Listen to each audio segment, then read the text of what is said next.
Welcome to Miss Mary English.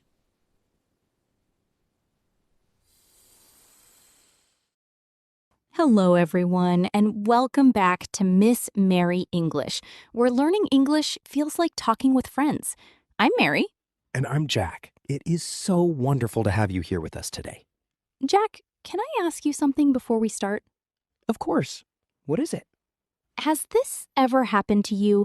Someone asks you to do something, and you really don't want to do it, but you say yes anyway? Oh, Mary, that happens to me all the time. Me too. And then after, you feel a little bit sad or tired? Yes, because you wanted to say no, but you didn't know how. Exactly. And today, my friends, we are going to fix that problem forever.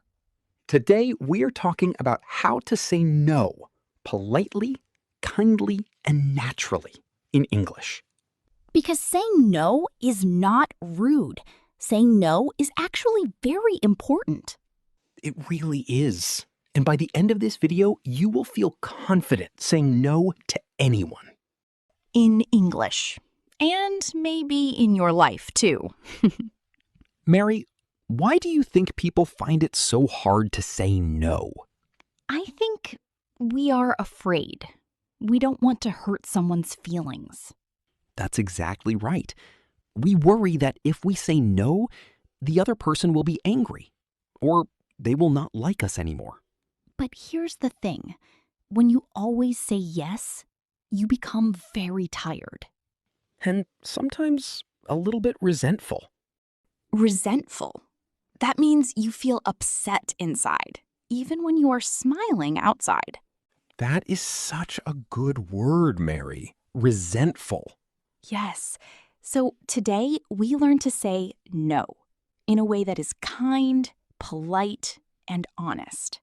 And the beautiful thing is, people will actually respect you more when you say no clearly. I completely agree with that. Okay, Mary, let's start simple. What is the most basic way to say no in English?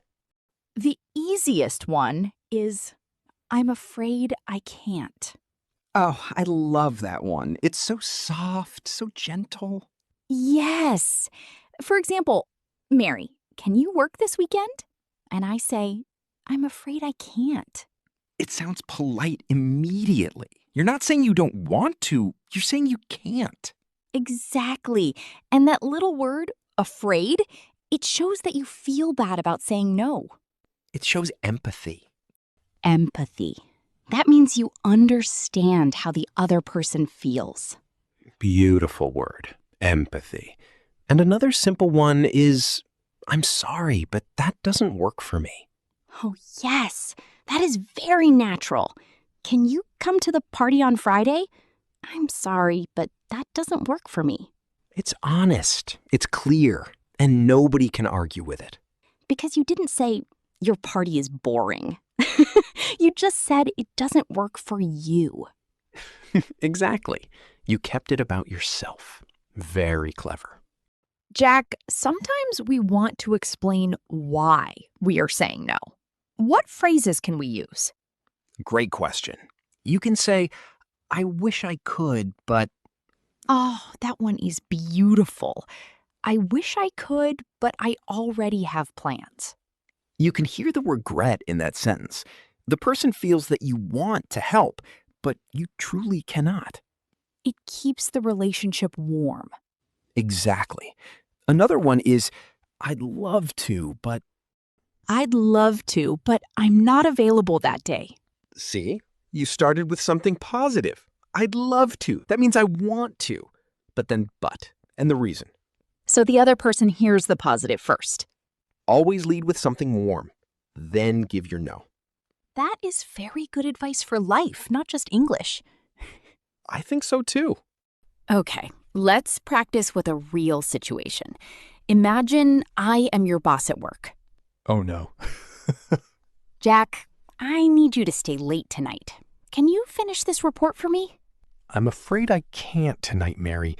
I already have an important commitment, but I can finish it first thing tomorrow morning. Did you hear that, everyone? He said no, but he also offered a solution.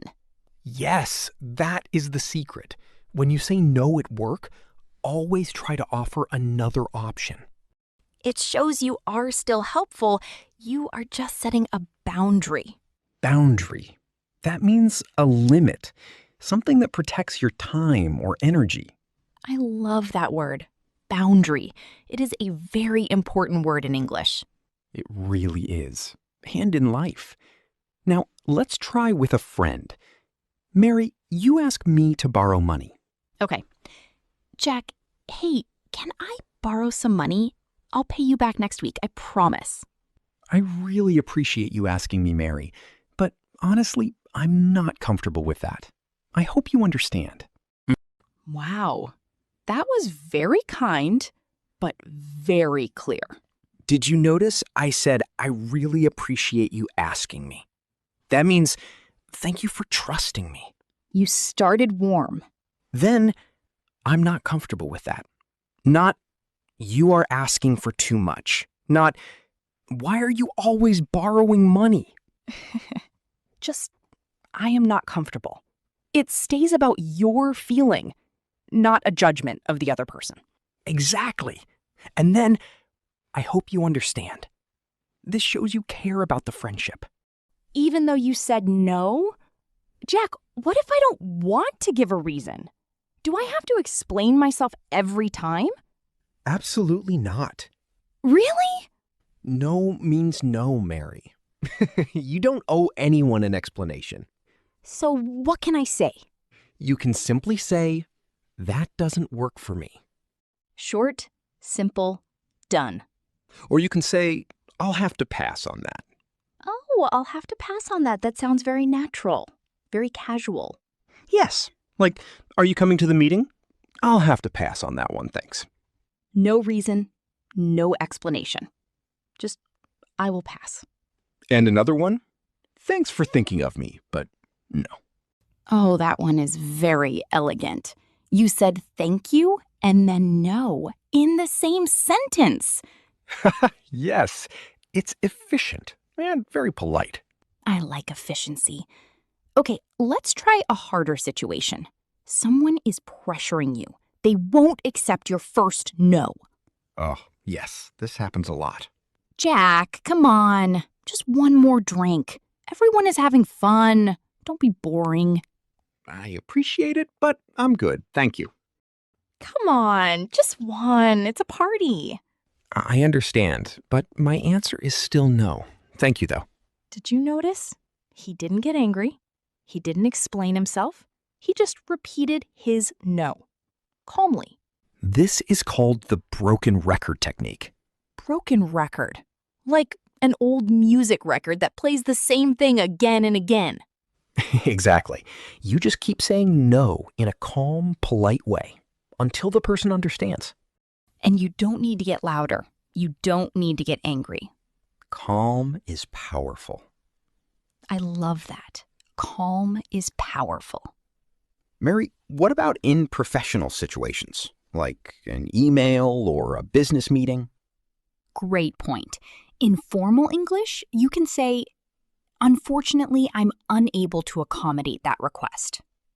Oh, that sounds very professional. Accommodate. That means to fit something in or to make something work for someone. Another formal one, I appreciate the opportunity, but I must decline. Decline. That means to say no formally. You might use that when someone offers you a job that you don't want. Or in a business email. Thank you for your offer. However, I must respectfully decline. Respectfully decline. That is very elegant. It really is. It shows professionalism, even in your no. Okay, everyone, let's go through all our phrases one more time. Are you ready? Simple and soft. I'm afraid I can't. I'm sorry, but that doesn't work for me. With warmth. I wish I could, but... I'd love to, but... Without explanation. I'll have to pass on that. Thanks for thinking of me, but no. Under pressure, I understand, but my answer is still no. formal and professional, I must respectfully decline.